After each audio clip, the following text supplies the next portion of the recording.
اعوذ باللہ من الشیطان الرجیم بسم اللہ الرحمن الرحیم قال لهم موسیٰ ویلکم لا تفتروا علی اللہ کذبا فیسحتکم بعذاب قد خاب من افترا۔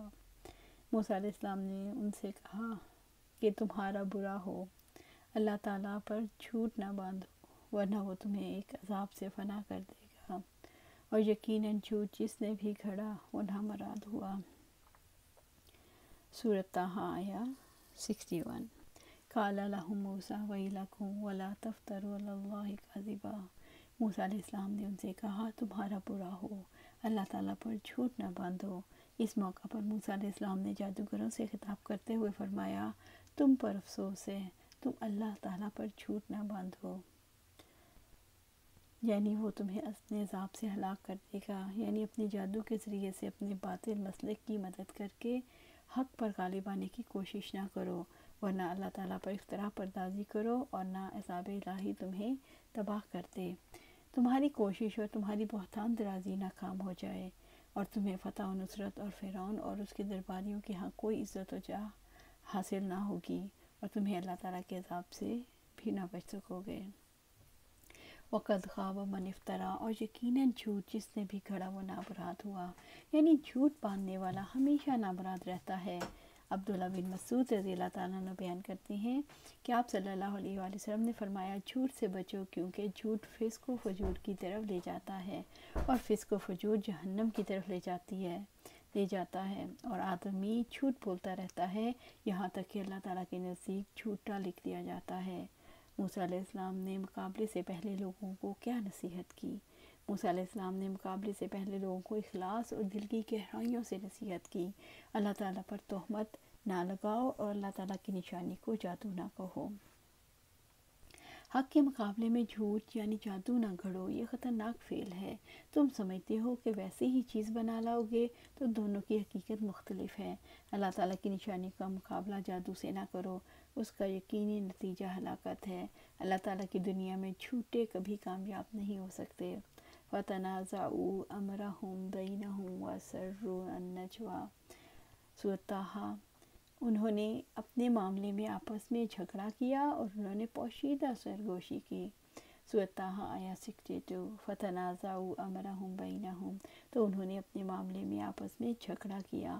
موسیٰ علیہ السلام کی تقریر کے نتیجے میں ان کے درمیان اختلاف ہو گیا۔ ان میں سے ایک گروہ نے کہا یہ جادوگر کا نہیں بلکہ نبی کا کلام ہے، دوسروں نے کہا ہماری طرح کا جادوگر ہے۔ اللہ تعالیٰ کا کلام سچا ہے جو دلوں کو متاثر کرتا ہے۔ جادوگر جب کلام سے متاثر ہوئے تو ان کے درمیان جھگڑا ہو گیا، موسیٰ علیہ السلام حق پر ہیں یا نہیں۔ ساحروں کی جماعت موسیٰ علیہ السلام اور ان سے مقابلے کے معاملے میں خود مختلف الرائے ہو گئی۔ ساحروں کی جماعت میں تردد و انتشار پیدا ممکن ہے۔ موسیٰ علیہ السلام کی مؤثر تبلیغی تقریر کا نتیجہ ہے۔ قالوا ان ھذان لساحران یریدان ان یخرجاکم من ارضکم بسحرہما ویذھبا بطریقتکم المثلی۔ انہوں نے کہا بلا شبہ یہ دونوں یقیناً جادوگر ہیں، وہ دونوں ارادہ رکھتے ہیں کہ اپنے جادو سے تمہیں تمہاری زمین سے نکال دیں اور تمہاری مثالی طریقہ زندگی کا خاتمہ کر دیں۔ سورۃ طٰہٰ آیا 63۔ قالوا ان ھذان لساحران، انہوں نے کہا بلا شبہ یہ دونوں یقیناً جادوگر ہیں۔ انہوں نے ایک دوسرے کے حوصلے بلند کرنے کے لیے دلائل دیے۔ ہارون علیہ السلام اور موسیٰ علیہ السلام بہت خطرناک جادوگر ہیں جو مصر پر قبضہ کرنا چاہتے ہیں، لہذا ان کا متحد ہو کر مقابلہ کرنا چاہیے۔ یریدان ان یخرجاکم من ارضکم بسحرہما، وہ دونوں ارادہ رکھتے ہیں اپنے جادو سے تمہیں تمہاری زمین سے نکال دیں۔ ابن عباس رضی اللہ تعالیٰ عنہ اور علی مرتضیٰ رضی اللہ تعالیٰ عنہ سے روایت ہے، اس جگہ طریقہ کی یہی تفسیر منقول ہے، یہ لوگ چاہتے ہیں کہ تمہاری قوم کے سرداروں اور باعزت لوگوں کو ختم کر دیں، اس لیے تم لوگوں کو چاہیے کہ مقابلے کے لیے اپنی پوری تدبیر و توانائی صرف کرو اور سب جادوگر صف بستہ ہو کر یکبار کی ان کے مقابلے پر آ جاؤ۔ وَيَذْهَبَا بِطَرِيقَتِكُمُ الْمُثْلَىٰ، اور تمہارے مثالی طریقہ زندگی کا خاتمہ کر دیں۔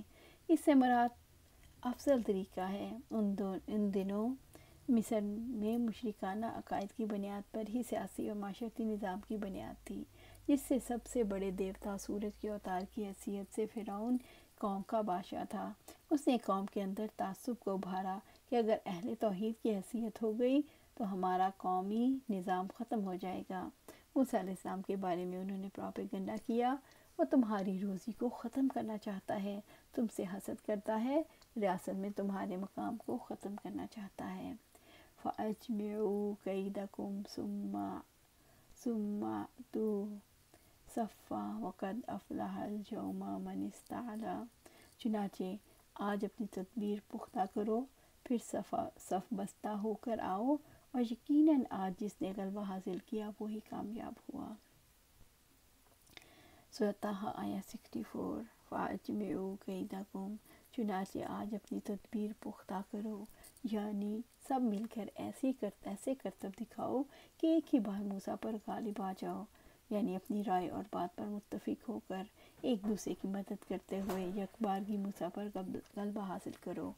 ثُمَّ أْتُوا صَفًّا، پھر صف بستہ ہو کر آؤ، تاکہ تم بہتر طریقے سے اپنا کام کر سکو اور دلوں میں تمہاری ہیبت پھیل جائے، اور تاکہ تم میں سے کوئی اس کام کو نہ چھوڑے جس کی وہ قدرت رکھتا ہے۔ صف بصف یعنی سب مل کر انہوں نے آپس میں ایک دوسرے کو غیرت دلائی کہ آج تو ہمارے فن پر حملہ ہے، فن کی عزت کا سوال ہے، جس کا تحفظ ہم سب پر واجب ہے۔ وَقَدْ أَفْلَحَ الْيَوْمَ مَنِ اسْتَعْلَىٰ، اور یقیناً آج جس نے غلبہ حاصل کیا وہی کامیاب ہوا، یعنی آج جو جیتا وہی سکندر، وہی کامیاب ہے۔ ہم جیتے تو بادشاہ کی طرف سے انعام ملے گا، اگر وہ دونوں جیتے تو عظیم ریاست پر قبضہ کر لیں گے۔ فرعون نے موسیٰ علیہ السلام کے مقابلے کے لیے کس چیز کی دعوت دی؟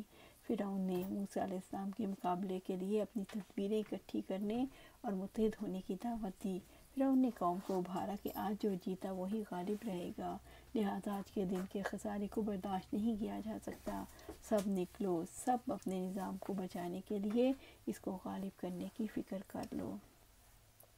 قَالُوا يَا مُوسَىٰ إِمَّا أَن تُلْقِيَ وَإِمَّا أَن نَّكُونَ أَوَّلَ مَنْ أَلْقَىٰ۔ انہوں نے کہا، اے موسیٰ علیہ السلام، تم پھینکتے ہو یا کہ ہم پہلے ہوں جو پھینکیں۔ سورۃ طٰہٰ آیت 65۔ قَالُوا يَا مُوسَىٰ إِمَّا أَن تُلْقِيَ، انہوں نے کہا، اے موسیٰ علیہ السلام، یا کہ تم پھینکتے ہو۔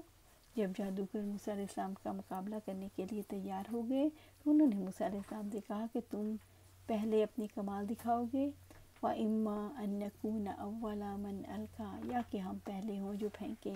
جادوگروں نے کہا، موسیٰ علیہ السلام تم پھینکتے ہو یا ہم پھینکیں؟ یہ آغاز چیلنج اور اصول کے تحت ہے۔ ساحر حضرت موسیٰ سے دریافت کر رہے ہیں، جیسا کہ آج بھی کھلاڑی مقابلے کے وقت دریافت کرتے ہیں کہ پہلے بازی کس کی رہے گی، یا دوسری اسلام میں پہلا وار کس کا ہوگا۔ یہ ساحر حضرت موسیٰ سے القائے سحر کی اجازت نہیں طلب کر رہے ہیں، اجازت دینے کے قابل وہ انہیں سمجھتے ہی کب تھے، القائے سحر پر تو کمر بستہ تھے۔ دریافت صرف اتنا کر رہے ہیں کہ پہلی بازی کس کی ہوگی۔ آج اسی پر ہم اس کا اختتام کرتے ہیں، پھر کنٹینیو کریں گے آیت 66۔ اللہ سبحانہ تعالیٰ سے ایک دعا ہے کہ ہمیں قرآن و سنت پر عمل کرنے کی توفیق دے اور اس پر استقامت دے۔ آمین یا رب العالمین۔